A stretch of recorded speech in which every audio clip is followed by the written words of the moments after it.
Jóvenes, ante todo muy buenas noches. El día de hoy vamos a iniciar la clase teórica correspondiente básicamente a arterias y venas de cabeza y cuello, ¿ya? Bien, en primer lugar es necesario indicar lo siguiente: las teorías van a ser básicamente con un entorno teórico mínimo en el cual ustedes tienen que saber ahondar esa teoría en base ya a la bibliografía que se les ha propuesto, ¿ya? En 40 minutos aproximadamente no se puede desarrollar todo en absoluto detalles, pero sí deben tomar en cuenta su bibliografía de Gray y obviamente su atlas de anatomía, sí, correspondiente pues a Necker, ¿ya? Bien, en primer lugar tenemos nosotros a las arterias y venas de cabeza y cuello, ¿no? Para poder entender en este caso es necesario en primer lugar entender la estructura, ¿sí?, básica del corazón. Ya se ha estudiado anteriormente el corazón, nos interesa sobre todo recordar los troncos principales que van a tener que irrigar a la cabeza y al cuello principalmente. Si nosotros observamos el corazón en una vista anterior y en una vista posterior, nos vamos a dar cuenta que en primer lugar existen pues dos troncos principales, ¿no?, relacionados con el cuello y con la cabeza. ¿Cuáles son esa arteria y esa vena respectivamente? Muy bien, la arteria aorta, y tenemos a la vena cava superior. Muy bien, recordemos nosotros que la arteria aorta ascendente, el callado de la aorta, este callado de la aorta va a presentar en este caso, de derecha a izquierda, el tronco brachiocefálico, ¿no? Ese viene a ser el tronco brachiocefálico. Muy bien, luego tenemos a esta arteria carótida primitiva, ya izquierda, la carótida primitiva izquierda, que emerge directamente del callado de la aorta, y tenemos luego a la subclavia izquierda. Muy bien, bien, de este tronco brachiocefálico ya vamos a darnos cuenta que efectivamente se va pues ramificar en una arteria subclavia derecha y en una carótida primitiva en este caso, ya derecha, ¿no? Esa carótida primitiva, ¿sí?, va a dar origen después, ¿sí?, a dos troncos. ¿Cuáles son esos dos troncos de la carótida primitiva? Muy bien. En este caso, la carótida interna y la carótida externa. Pero, ¿cuál es la diferencia con el lado izquierdo? Mientras que la carótida primitiva del lado derecho nace del tronco brachiocefálico, la carótida primitiva izquierda nace directamente del callado de la aorta, ¿no? Sin embargo, estas dos son las responsables básicamente de vascularizar, ¿no?, al cuello y a la cabeza, ¿ya? Entonces, nosotros vamos a observar lo siguiente, ¿no? En una vista posterior vemos nosotros el callado de la aorta, de anterior a posterior estamos viendo nosotros cómo se estructuran estos vasos sanguíneos. Ahora, debemos recordar también a la vena cava superior. La vena cava superior, recuerden ustedes, vena cava superior es aquella que recoge sangre, ya el miembro superior va a recoger sangre de la cabeza y del cuello. Esa vena cava superior tiene básicamente dos tributarias, ¿no? Es decir, la vena cava superior se origina, ¿no?, básicamente por estos dos troncos. ¿Cómo se llaman esos dos troncos? Los brachiocefálicos izquierdo y el brachiocefálico derecho, ¿no? Recuerda que el brachiocefálico izquierdo es más alargado, ¿no?, que en relación al brachiocefálico derecho. Este brachiocefálico, recuerden ustedes, a la vez es tributaria de dos venas. ¿Cómo se llaman esas venas? La vena yugular interna y la subclavia derecha. Lo mismo sucede acá, el tronco brachiocefálico, ¿sí?, básicamente recibe dos tributarias, ¿no?, la yugular interna, y tenemos acá a la vena subclavia izquierda. Por lo tanto, esos troncos, tanto venoso como arterial, son los responsables de la irrigación. Muy bien, entonces ahí vamos a estudiar algunos aspectos importantes. Por ejemplo, En primer lugar, es necesario recordar, jóvenes, ya una vista general, ¿sí? Una vista general de lo que debemos conocer a continuación, ¿no? Lo que estamos observando a continuación viene a ser, pues, efectivamente, ¿no? Tenemos acá, esto de acá corresponde a la carótida primitiva, ¿bien? La carótida primitiva, ¿bien? Esta vista es una vista izquierda. Esta carótida primitiva, ¿no? Como ustedes saben, se divide, pues, en dos grandes troncos, ¿no? En este caso, a nivel de la altura, ¿no?, del cartílago tiroideo, se divide en una carótida externa y una carótida interna. Recuerden que la carótida interna, como su nombre lo dice, ingresa al encéfalo, ¿bien? Esta carótida interna básicamente va a irrigar encéfalo, ¿no? Meninges. Lo que vamos a observar nosotros es que no va a dar casi ramas, ¿sí?, en el cuello ni en la cabeza propiamente dicha, sino se dirige internamente hacia la cabeza. En cambio, esta carótida externa es la que nos interesa porque va a dar ramas, ¿no? Esta va a dar ramas, ¿ya? Por ejemplo, ramas principales, como por ejemplo tenemos acá la tiroidea superior, por ejemplo, la que podemos ver a detalle. Tenemos la arteria facial, ¿verdad? La arteria facial. Y esta carótida externa termina básicamente en dos ramas. ¿Cómo se llaman esas dos ramas? La temporal superficial y la maxilar interna. Esta maxilar interna se introduce en la fosa pterigo-palatina. Ya 14 ramas que es necesario conocerla. De esa, ¿cuál es la que me interesa desde el punto de vista clínico? Me interesa la meningia media. La meningia media. ¿Cuál es la trascendencia clínica de la meningia media? Como su nombre lo dice, irriga pues básicamente a la meninges anexos. Quiere decir que si hay una inflamación, si existe una contaminación en la zona de esta pterigomaxilar, inmediatamente puede comprometer el encéfalo, ¿ya? Esa es en este caso la importancia clínica. Muy bien, entonces ahí nosotros tenemos esta vista panorámica, ¿no? Sin embargo, también debemos destacar ello. ¿Y qué cosa es esto, jóvenes? Acá tenemos principalmente a esta gran vena, ¿no? ¿Cómo se llama esta vena? La yugular interna. ¿Sí? Esa es la yugular interna. Existe otra que es la yugular externa. Esa se está desplazando principalmente por este músculo esternocleidomastoideo, ¿no? Sobre la cara anterior del esternocleidomastoideo se desplaza la yugular interna. Ahí hemos disecado la yugular externa, pero nos quedamos con la yugular interna. La yugular interna da ramas, ¿no? Por ejemplo, una de esas ramas importantes, ¿no? En primer lugar, recordemos que como son venas, van a recoger sangre, ¿no? Tanto de la cara como del cuello. Bien, por lo tanto, tributarias de esta vena yugular interna, en primer lugar, podemos observar nosotros acá la vena facial común, ¿no? Esta es la vena facial común, ¿ya? Esta vena facial común recibe sangre de la cara, ¿sí? De la cara.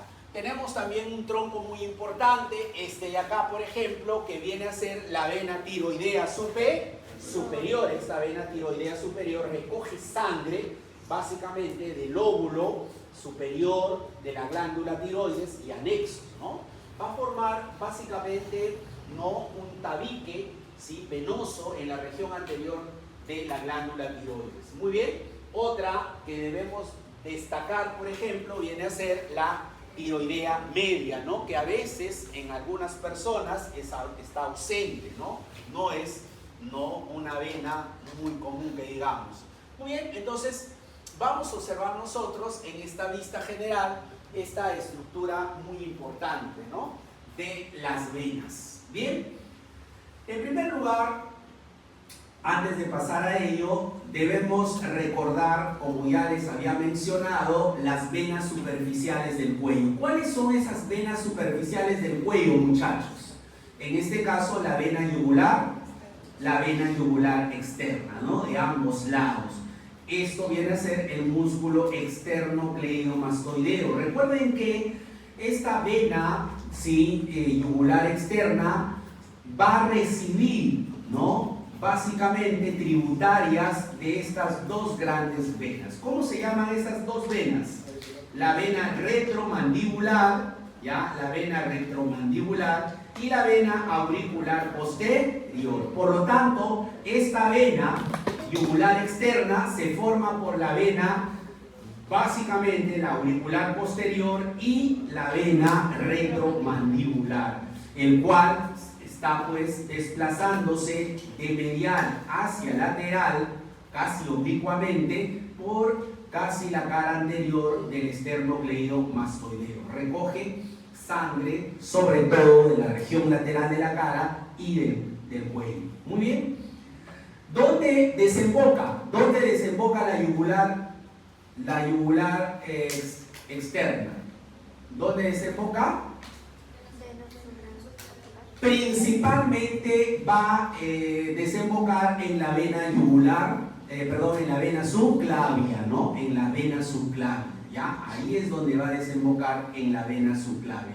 Sin embargo, tenemos nosotros también en la parte medial, tenemos dos venas, ¿ya? Paralelas, pero estas dos venas van a recoger sangre del piso de la boca, ¿no? Estas venas, ya que se originan de venas de mediano calibre a pequeño calibre, por encima del cuerpo del hueso ioides, corresponden pues a las venas anteriores, ¿no? Las venas anteriores. Estas venas anteriores discurren paralelamente ambas, la derecha y la izquierda, para desembocar también directamente en la vena subclavia o se anastomozan también, ¿con quién? Con la vena yugular interna, ¿ya? Algunas de ellas pueden desembocar en la vena yugular interna y en su mayor parte en la vena subclavia.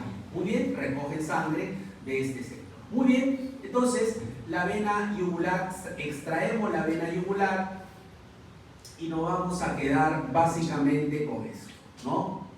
¿Ya? La vena yugular interna. Ahora pasamos a la vena yugular interna. Observen que la vena yugular interna, que es esta, ¿ya? Se origina, ¿ya? De este seno, ¿no? ¿Cómo se llama ese seno? Esa dilatación dentro del cráneo recibe el nombre de seno sigmoideo, ¿no? Ese seno sigmoideo dentro del cráneo, ¿ya? Emerge por este orificio dilatado, ¿ya? El cual pues nos permite la formación de la vena yugular interna, ¿no? Esta vena yugular interna, el cual básicamente tiene una función básica: drenar, ¿no? La sangre del cráneo, ¿verdad? Del encéfalo, ¿sí? Va también, en este caso, drenar sangre de la cara superior y del cuello en general, ¿no? ¿Y cuáles son los afluentes de esta vena yugular interna, muchachos? ¿Cuáles son los afluentes? ¿Cuáles son sus tributarias? El seno petroso, tenemos nosotros, acá está el seno petroso, ¿sí? Primer afluente, ¿ya? El seno petroso. Tenemos también a la vena facial, ahí está la vena facial, ¿ya? Tenemos a la vena faringia, no te olvides, la vena faringia, ¿sí? La vena faringia, que no lo estamos viendo acá, y la vena occipital, ¿no? En este caso es seno occipital, vena occipital, ¿sí? Podemos observarlo acá. Tenemos a la vena tiroidea superior, y tenemos también a la tiroidea media. Esos son los afluentes de esta vena yugular, ¿sí? De la vena yugular interna. Bien, sin embargo, nosotros debemos también destacar básicamente el sistema de las carótidas, ¿no? Las carótidas. Como ya lo habíamos mencionado, las carótidas, ¿dónde se originan, jóvenes? ¿Dónde se van a originar las carótidas? Básicamente por detrás de la articulación esternoclavicular. ya, debajo de esta articulación esternoclavicular, tanto derecha e izquierda, vamos a ver el nacimiento, ¿no?, de estos troncos de la carótida, ¿no? En el lado derecho vemos el tronco brachiocefálico, sin embargo en el lado izquierdo observamos la carótida primitiva, ¿sí?, y la subclavia izquierda directamente, ¿sí? Vamos a enfocarnos nosotros directamente en este tronco brachiocefálico, el cual nos origina, como ya lo hemos dicho, la arteria carótida izquierda, la carótida primitiva derecha, perdón, y la subclavia derecha. Muy bien, entonces ambas, tanto la subclavia derecha como la vena carótida primitiva, nos interesa porque van a, ¿no?, irrigar la cabeza y el cuello. Ya, recuerden de nuevo, carótida primitiva y la subclavia, ¿no? Carótida primitiva y la subclavia. Muy bien, entonces tenemos ahí lo siguiente. ¿Qué cosa tenemos, profesor? Este sistema carotidio, como ustedes están viendo, acá tenemos el sistema carotidio. Nos vamos a enfocar en primer lugar en la carótida primitiva, en este caso común. Esta es la carótida primitiva común. Ya sea del lado derecho o del lado izquierdo, lo que estamos viendo es del lado izquierdo, ¿verdad? Y como ustedes pueden ver, esta carótida primitiva común a la altura, ¿no?, del borde superior del cartílago tiroides, se va pues ramificar, ¿no?, lateralmente en una carótida interna y más medialmente una carótida externa. Pero en el inicio de su ramificación presenta una dilatación. ¿Cómo se llama esa dilatación? El seno carotidio. ¿Y cuál es la importancia del seno carotidio? Es un varoreceptor, ¿verdad? Es un varoreceptor. Aparte de ese seno carotidio presentamos también otra estructura, ¿no? ¿Cómo se llama? El cuerpo carotidio. ¿Y qué cosa es el cuerpo carotidio? Es un quimioreceptor. ¿Qué cosa recepciona? La concentración de ¿qué? De CO2 y de oxígeno principalmente. ¿Y hacia dónde lleva esa información? ¿Hacia dónde, doctor? Diga. ¿Hacia dónde lleva? A ver, ¿hacia qué parte? ¿En qué parte del sistema nervioso? En el bulbo raquídeo, ¿ya? En el bulbo. Muy bien, excelente. Muy bien, voy a estar calificando, ¿ya? Voy a estar calificando. Muy bien, apellido, por favor. Ya sabe, profesor. Bien, jóvenes, vamos a observar, por lo tanto, las ramas de esta carótida externa. Recuerden que la carótida interna lo vamos a estudiar básicamente en el encéfalo. El día de hoy vamos a detallar lo que corresponde a las ramas de la carótida. ¿Qué carótida? Externa. ¿Cuáles son, por lo tanto, las ramas de la carótida externa, mis queridos jóvenes? Bueno, en primer lugar tenemos a la arteria tiroidea superior. Están observando ustedes la tiroidea superior, ¿sí? Desciende, ¿sí?, casi verticalmente, para irrigar sobre todo la cara anterior del lóbulo superior de esta gran glándula, ¿no?, la glándula tiroides. Pero no solamente la glándula tiroides, sino también anexos a ella. Y anexos a ella, por ejemplo, vemos la laringe, ¿no? Por lo tanto, cartílagos laringios van a ser irrigados por esa tiroidea superior, ¿ya? Por la tiroidea superior. Muy bien, pero tenemos también otra rama. ¿Cómo se llama esa rama? Vamos, más fuerte. Muy bien, la faringea ascendente. Esa faringea ascendente, como ustedes lo pueden observar, ¿sí?, está ascendiendo hacia la región de la faringe para irrigar, vascularizar principalmente la tónsila. ¿Qué cosa es la tónsila? ¿Qué cosa es la tónsila? Las amígdalas faríngeas. Y en este caso, todo lo que corresponde a la pared anterior y posterior de la faringe, ¿no? Es una rama muy importante también de la arteria carótida externa. Tenemos una rama lingual.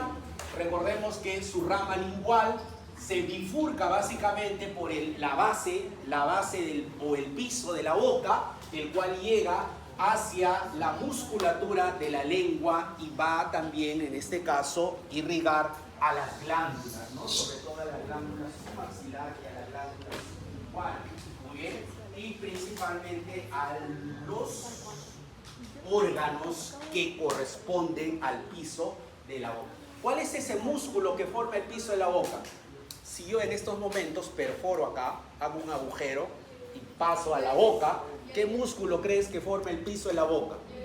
El mismo, ¿ah? El miloioideo. El músculo miloioideo está formando el piso de la boca. Este de acá, este es el miloioideo, ¿ya? El miloioideo, ¿sí? Muy bien, entonces ahí tenemos la arteria lingual. La siguiente, ¿cuál es la otra arteria importante? Observen acá. Viene en este caso la facial, ¿no? La facial está interna al ángulo de la mandíbula, luego emerge a la parte lateral para justamente salir por el ángulo de la mandíbula dentro de este músculo. ¿Cómo se llama este músculo? El músculo macetero, uno de los músculos más importantes de la masticación. Por lo tanto, esta arteria facial va a discurrir de manera oblicua y muy tortuosa en toda la cara. Seguramente tú has podido ya ver en las muestras cadavéricas, ¿no?, la arteria facial. Esta arteria facial nos da algunas ramas importantes, ¿no? Por ejemplo, ¿qué rama importante nos da? Ahora sí me voy a leer. Muy bien. La labial, ¿verdad? Inferior, la labial superior. ¿Qué otras ramas? La nasal lateral, la nasal dorsal. ¿Y dónde termina? En la angular, ¿verdad? En la angular. Quiere decir, ¿no?, en el ángulo, en este caso de las órbitas, va a terminar, ¿verdad? Esta arteria facial es muy importante también porque puede lesionarse, sobre todo por traumatismos, ¿verdad? Generando pues una hemorragia masiva a este nivel, ¿ya? Imagínate un corte en la cara profundamente, llega un paciente y esto puede generar una hemorragia masiva. Generalmente, ¿cómo se logra controlar? Colocando una presión debajo del ala o lateralmente al ala de la nariz, ¿ya? Presionando, en este caso debajo del ala de la nariz, vamos a detener, ¿no?, si es que no nos encontramos en una emergencia, para poder luego tratarlo ya, ¿sí?, dentro de la emergencia, si es que esto no ocurriese, pues ocurriese fuera del hospital, ¿no? Bien, entonces tenemos ahí la arteria facial. Recuerden que la labial inferior básicamente lo que irriga es piel, tejido celular subcutáneo y el orbicular de los labios, tanto en este caso inferior. La labial superior, en este caso, irriga el orbicular de los labios en la parte superior, ¿ya? Muy bien, entonces tenemos a la arteria facial. Otra arteria muy importante viene a ser la occipital. Ustedes están observando la arteria occipital. ¿Hacia dónde se va la arteria occipital? Justamente esta arteria occipital es la responsable de irrigar la parte profunda de la región occipital. Parte profunda, porque recuerden, nosotros tenemos las auriculares superficiales, posteriores, esas no, sino la parte profunda de la región occipital, ¿sí? En este caso, calota craneal, ¿ya? Calota craneal superficial, ¿ya? Y vamos a ver todo lo que es tejido celular subcutáneo, tejido conjuntivo y músculos, ¿ya? Músculos de la región occipital. Por ejemplo, ¿qué músculo encontramos en esta región occipital? Si cae de cabeza. Sí. ¿Qué encontramos? ¿Qué músculo? El músculo nucal, por ejemplo, ¿no? El músculo nucal, ¿ya? El músculo nucal. ¿Qué otro músculo encontramos? Principalmente el músculo nucal.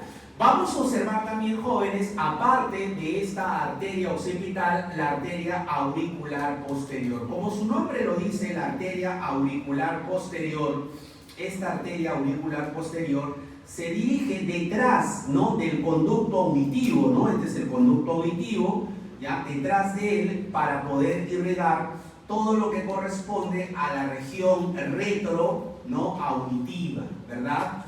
Toda esta región retroauditiva es irrigada por la arteria aurícula posterior.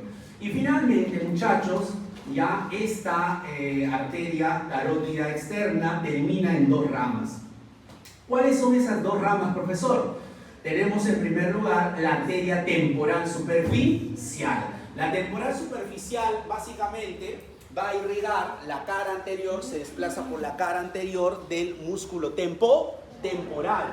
Y esa va a irrigar músculos temporales, tejido celular subcutáneo, tejido conjuntivo, músculos temporales y músculo parietal. ¿Ya? Esa región de la arteria temporal superficial. Muy bien, sin embargo, una de las ramas más largas y más extensas corresponde a la arteria maxilar, también conocida como maxilar interna. Esa maxilar interna nos va a dar ¿cuántas ramas, jóvenes? ¿Cuántas ramas nos va a dar? Pregunta de examen del internado. Eso le va a preguntar. ¿Cuántas? Ya, decídete pues.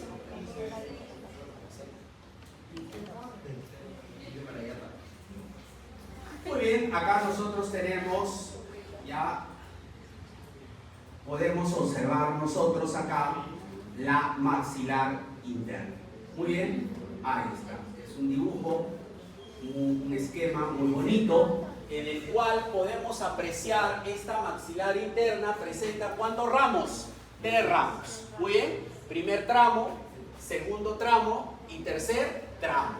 Muy bien, tenemos entonces la primera corresponde básicamente ¿a quién? A la auricular profunda, ¿no? Auricular profunda quiere decir que justamente se encarga de irrigar el conducto auditivo medio y externo, ¿no? Ya, auricular profunda, y tenemos nosotros la timpánica anterior, ¿no? Se va a la región timpánica para vascularizar esa región timpánica. Desde el punto de vista clínico, una de las más importantes viene a ser esta ascendente, esta tercera rama ascendente corresponde a la meningia media. ¿Por qué importante desde el punto de vista clínico? Porque una lesión a nivel de la fosa téligo-maxilar, donde se ubica esta de acá, una infección, ya sea bacteriana, ya sea por virus, puede rápidamente diseminarse dentro, ¿no?, del cráneo, ¿sí? Justamente va a provocar inflamación de las meninges, inflamación del encéfalo, y esto puede llevar un cuadro severo a los pacientes. Por lo tanto, esta meningia media es necesario que lo vayan a estudiar más adelante en el sistema nervioso. Muy bien, luego tenemos la cuarta ascendente, la meningia menor, ya que es un ramo pequeño, a veces, ¿no?, suele faltar, ya es un ramo coadyuvante de la meningia media. En ese primer tramo, por lo tanto, tenemos 4 ramas. Vamos, los escucho. ¿Cuáles son esas 4 ramas? Profunda, timpánica anterior, meningia media, meningia menor. Y su ramo descendente, ¿cómo se llama? El dentario inferior. Ese dentario inferior, mis queridos jóvenes, ya se introduce por el agujero dentario. Tenemos nosotros el maxilar inferior, por lo tanto nosotros vamos a observar ya el hueso mandibular,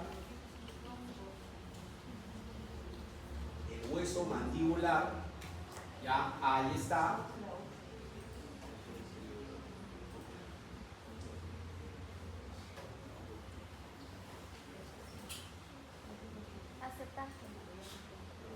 Ya, ahí está. Muy bien, observen por favor, acá pónganmelo esto, tiene que irse al otro. acá vamos a cerrarlo. Con clic derecho, abrir imagen en una pestaña. Abrir imagen, está abajo. Abajo. Ahí está. El foramen mandibular. Quiere decir que esa rama, ¿sí?, la rama se introduce por este foramen mandibular, conjuntamente con un nervio. ¿Cómo se llama ese nervio? El nervio dentario inferior, que es la tercera rama del quinto par craneal, ¿verdad? Por lo tanto, se introduce. ¿Y cuál es la función de esa arteria? Esa arteria, en este caso, ¿sí?, maxilar inferior. ¿Cuál es su función? ¿Qué cosa va a irrigar? Va a irrigar encías, va a irrigar básicamente todas las piezas dentarias en este caso, ¿no? Una rama muy importante sobre todo para la boca, ¿no? Dientes, encías principalmente. Nos va a brindar una rama, ¿no? ¿Cuál es esa rama que nos va a brindar, jóvenes? ¿Qué rama nos va a brindar esa de ahí? ¿Qué rama nos va a brindar? Una miloidea. Es decir, cuando la dentaria inferior, antes de ingresar por ese foramen mandibular, va a darnos una rama externa que es la miloidea. Esa rama miloidea va a irrigar al músculo miloideo. ¿Y qué es el músculo miloideo? Está formando el piso de la boca. Muy bien, entonces ahí tenemos nosotros estas ramas, ¿no? En el primer tramo. En el segundo tramo, tenemos nosotros ramas ascendentes. Tenemos en primer lugar la temporal profunda media, ¿sí? La temporal profunda media, tenemos la pterigoidea externa, es decir, se dirige básicamente al hueso pterigoideo, alrededor de ellos, y tenemos nosotros a la temporal profunda anterior, a la región temporal profunda anterior. Muy bien, y inferiormente vamos a dar ramas descendentes como la arteria maceterina. Esta arteria maceterina, ¿qué cosa va a irrigar? Músculo macetero, uno de los músculos más importantes de la masticación. También va a dar una rama pterigoidea interna. ¿Hacia dónde se va la pterigoidea interna? A la fosa pterigoidea, ¿sí? Y tenemos nosotros una rama bucal. Ahí está, la arteria bucal, ¿no? Directamente, en este caso, para la vascularización de la mucosa de los carrillos principalmente, ¿no? ¿Ya? Entonces, ahí tenemos, sí, estas ramas de este segundo tramo, 3 superiores y 3 inferiores. En el tercer tramo tenemos nosotros, básicamente, jóvenes, ya un ramo, 2 ramos, en este caso un ramo inferior, que es la alveolar posterior superior. Esta rama alveolar posterior superior, o simplemente alveolar, ya la rama alveolar, va a ingresar por la pared posterior del maxilar superior. ¿Y qué cosa va a irrigar? Va a irrigar los dientes, las encías, ¿sí? Y anexos principalmente, ¿no? Del maxilar superior, ¿ya? Por eso le llaman alveolar posterior superior, ¿sí? Ingresa por la pared posterior de la maxila, ¿no? Del maxilar superior. Muy bien, tenemos la otra correspondiente a la palatina mayor. Esta palatina mayor va a irrigar la región palatina, ¿sí? Esta palatina mayor, la región palatina, y tenemos las 4 últimas ramas, ¿no? Tenemos la infraorbitaria, ya recuerden que la infraorbitaria en este caso, ¿sí? Justamente emerge por este orificio, el orificio infraorbitario, ¿sí? Al final, y tenemos pues la rama mediana, ya la rama mediana que también pues es una rama importante, la pterigopalatina y la esfenopalatina, ¿no? Esta esfenopalatina es la rama terminal, la esfenopalatina. Esa esfenopalatina, jóvenes, va a irrigar básicamente, ¿sí? La mucosa nasal, va a irrigar, ¿no? Los senos paranasales, ¿no? Los senos paranasales, ¿ya? Esta es esfenopalatina. Muy bien, entonces ahí tenemos las ramas de esta maxilar interna, ¿no? La maxilar interna. Muy bien.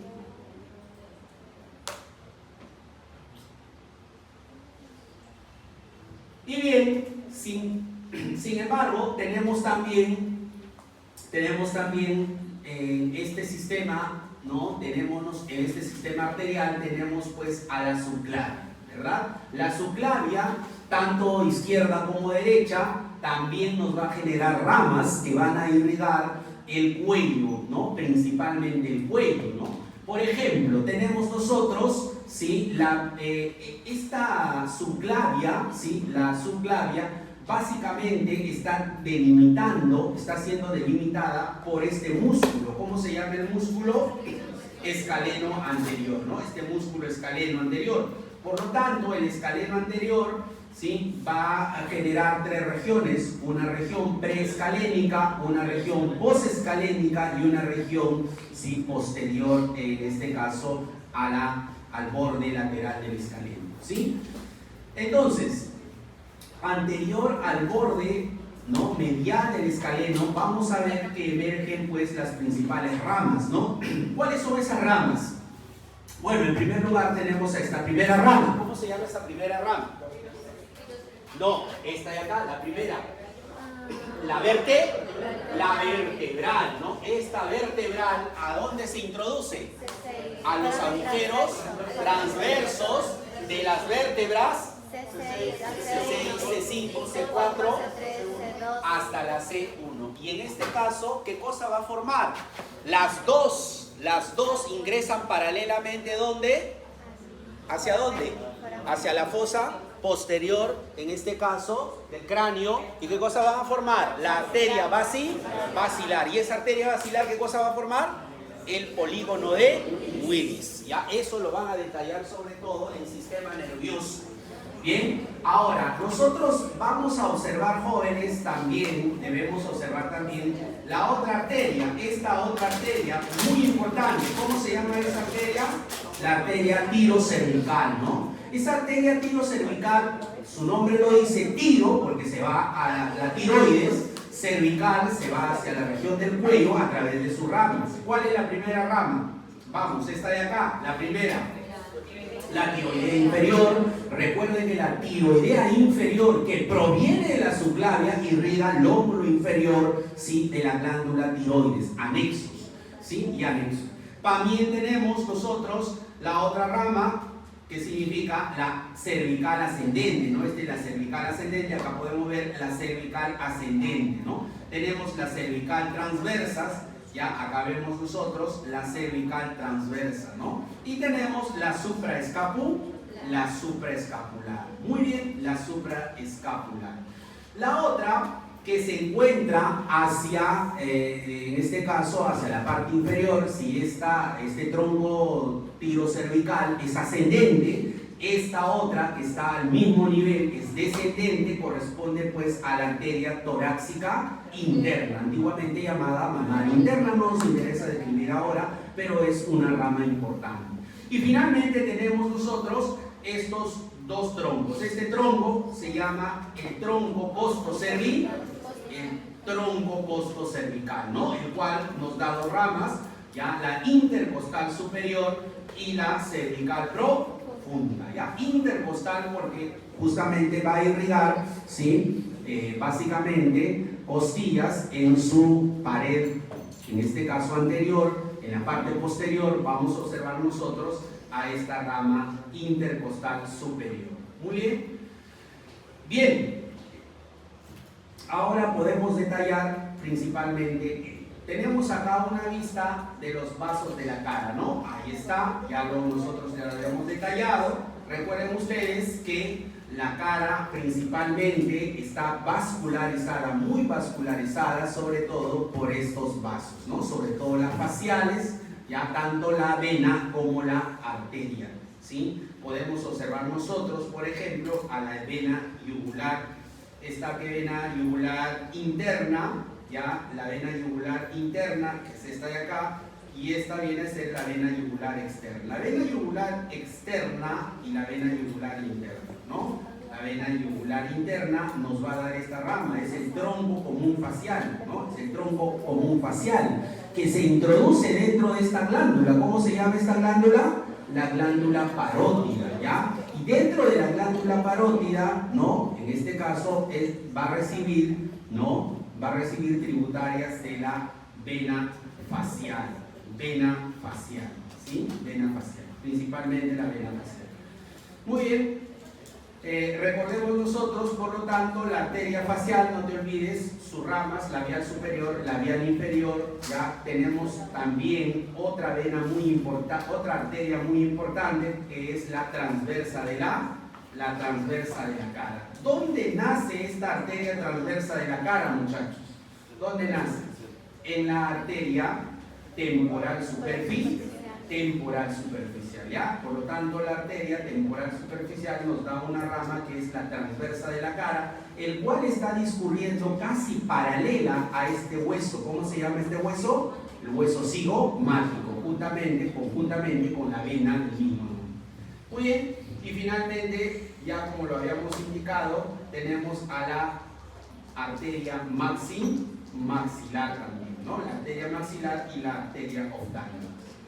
Muy bien, acá tenemos ramas de la arteria maxilar interna, esta de acá, observen, tenemos esta primera fosa. ¿Cómo se llama esta fosa, muchachos? La fosa temporal. Si es de la fosa temporal, debajo de ella, ¿a quién tenemos? ¿Cómo se llama esta otra fosa? Fosa subtemporal, ¿ya? Infratemporal. Luego tenemos, si rompemos este hueso, ya, en este caso el cigomático, ¿qué tenemos acá? La fosa, ¿qué fosa? Pterigomaxilar, ya, la fosa pterigomaxilar. Observen ustedes cómo la arteria, ¿sí?, maxilar interna, una de sus principales ramas, se introduce, ¿no?, a la fosa pterigomaxilar, ¿sí? Su rama, una de sus ramas finales viene a ser la infraorbital, ¿ya? La infraorbital. Muy bien. Lo mismo sucede también con las conexiones venosas, ¿sí? Las conexiones venosas, que podemos observarlo ahí, ya vemos los vasos de la piel del cabello, ¿no? También acá observamos sobre todo la carótida externa, ¿no? La carótida externa, ya, esa carótida externa que básicamente nos da algunas tributarias como la carótida externa. Vamos a ver sus tributarias como la arteria occipital, la auricular posterior, la temporal superficial principalmente, ¿sí?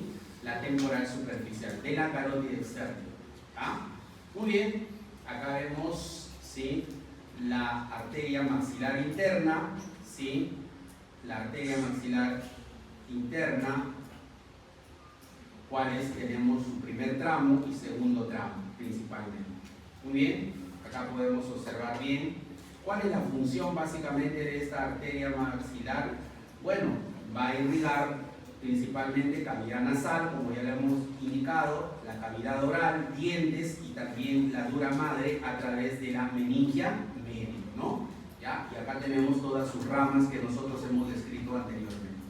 Muy bien, ahí está un detalle más. Tenemos esta rama de la maxilar interna. ¿Se acuerdan que les dije la alveolar superior posterior, no? Ahí está, esta ahí. Se introduce por la pared posterior de la maxila, del maxilar superior, para irrigar, ¿no?, todos los dientes, ¿sí?, tanto posteriores como anteriores, igualmente las encías. Muy bien, está muy vascularizado. Bien, tenemos el plexo venoso pterigoideo. Observen una red muy bien vascularizada. Ya este plexo venoso pterigoideo básicamente no va a desembocar en esta vena temporal superficial, que al final, como ustedes vemos, no va a desembocar y va a formar la vena común facial, ¿no?